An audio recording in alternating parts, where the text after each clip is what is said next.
Hi folks, and welcome back to the Travels of Red Rover. I'm Sean. Kareen is actually out cleaning out the Jeep right now as I'm putting this video together. We had a great trip on the first section of the Utah BDR. Last week we left you arriving at Muley Point, in which we camped in a very, very windy night, which we're going to have more to say about that right now. So Kareen and I are having a little rest, sitting out here enjoying the end of the sunshine. We might actually get some color on those clouds over there, but it'll be a while before we'll know that. So anything to add, Kareen? Nope, it's a comfortable temperature and breezy, but pleasant. Yes, definitely breezy. We're continuing on our breezy evenings that we had while we were on our way to Texas and back. That just seems to be continuing right along. Well, we're all packed up and ready to go. It was a windy night, and it is a really windy morning. So we're going to do some camera work and some video, but it is too windy to use the video today. I'm sorry, not to use the video, to use the drone today. So it will have to wait until later. I think you're going up the hill. You just have two choices. One's got more of a step than the other.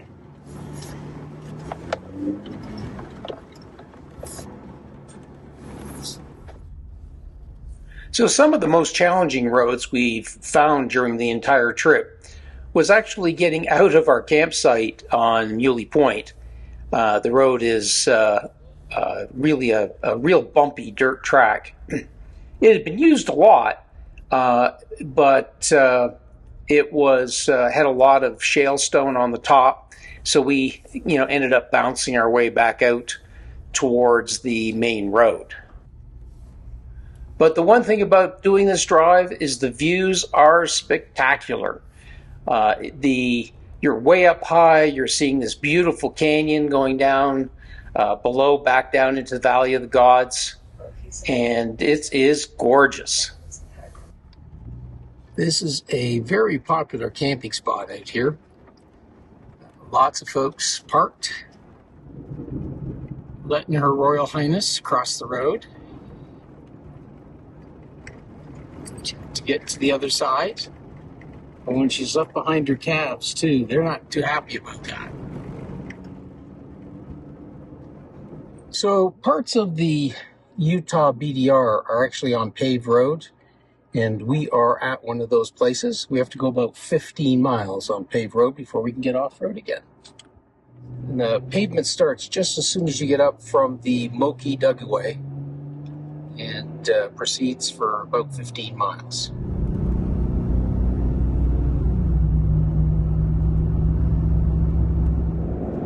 So you see those two mountains out there? Those are part of Bears Ears National Monument, and they're actually the Bears Ears. We've decided to take a little side route into Lime Butte Ruins.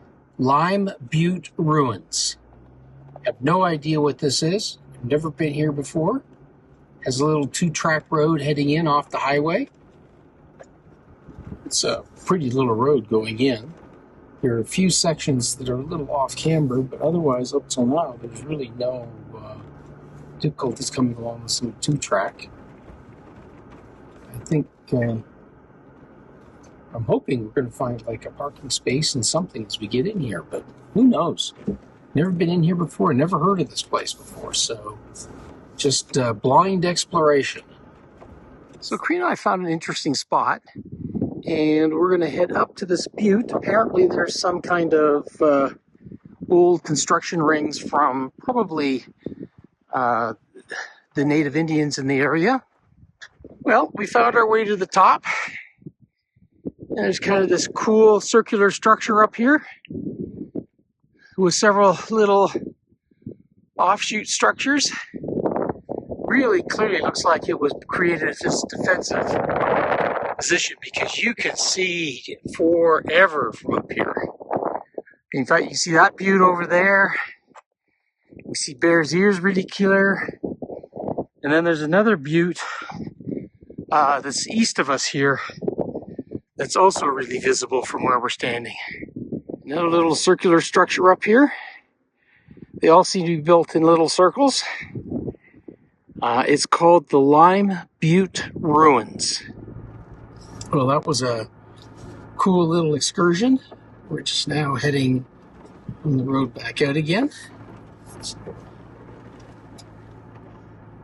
It's a bit off camber, as you can maybe tell here, even in the video, which really doesn't emphasize just how off camber it actually is. It's nice and dry. But the road is nice and dry. Yeah, I would not want to be in here if it was wet. This road would turn to slop in no time at all. This is probably about the worst bit of this road. It's completely gone in the middle, and you sort of have to straddle the canyon that's been built. There are cows on the road, or at least beside the road. Snow flat route. This is called the Immigrant Trail. Slow flat route? Snow flat. Snow flat route. Okay. So we're back on dirt after about 15 miles. And this looks like a typical Utah red dirt road. So when you come to the Y-split in the road, you take the Snow Flat Road, not the Dark Canyon Base Camp Road.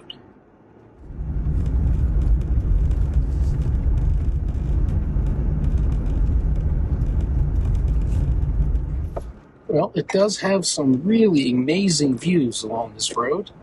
So we're kind of heading down the escarpment area here. It's really pretty out there. There are sections of this road that are across the slick rock, and they are very bouncy. Easy road, but lots of little bumps and that along the way. And little rocks and that you have to step up, but nothing terribly difficult so far. There are also lots of camping spots along the way here too, so definitely a popular area for coming back into the bush and just hanging out.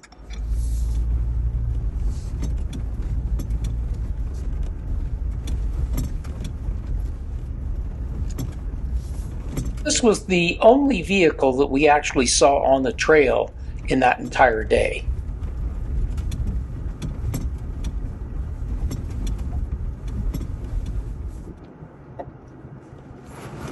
At least it gives you some. This trail has some bumpy bits, but at least there's some reprieve in between. If it wasn't bumpy, you wouldn't think it was worth doing. country. Yeah. Exactly. After you get off the slip rock, you have a long section of dirt road, which is surprisingly smooth.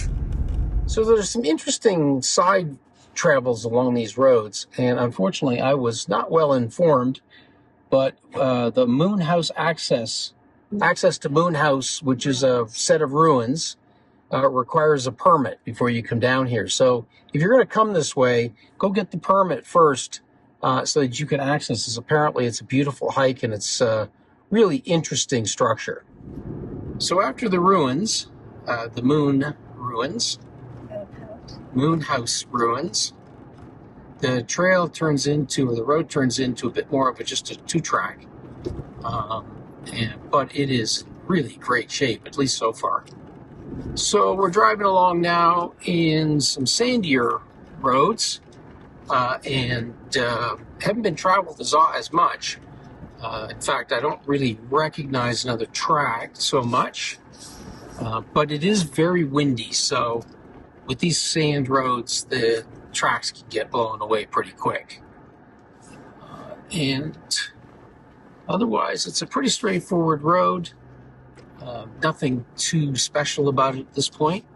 I am driving in four-wheel drive, but that's just primarily so I can use all of the attributes of the Gladiator, as opposed to really needing four-wheel drive at this point. Although sometimes it's not a bad idea to be in a four-wheel drive on these roads, so that if you drive yourself into something where you're going to really need it, it's already on and functioning. Driving down through this little interesting canyon here.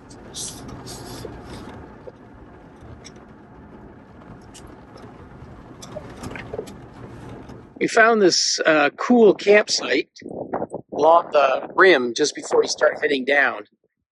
We decided to take a little break and get something to drink and something to eat before we start going down into a creek called the Twists. So we're heading down into the canyon, and I suspect this road will be a little bit more challenging, but we'll just have to see. It's called the Twist.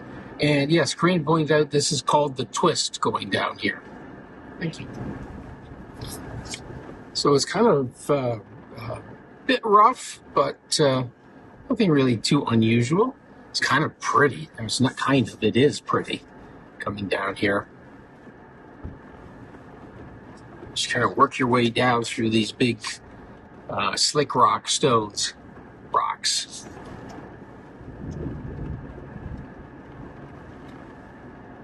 Looks like a spaceship landed on the top of this mountain. The rock version of the spaceship. With a few of his spaceship buddies.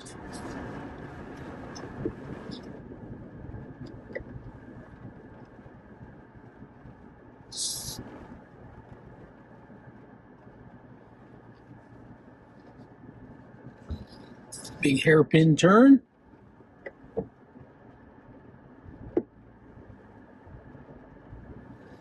Well, we're down to the bottom of the Twist and back on a clay sand road, sandy road.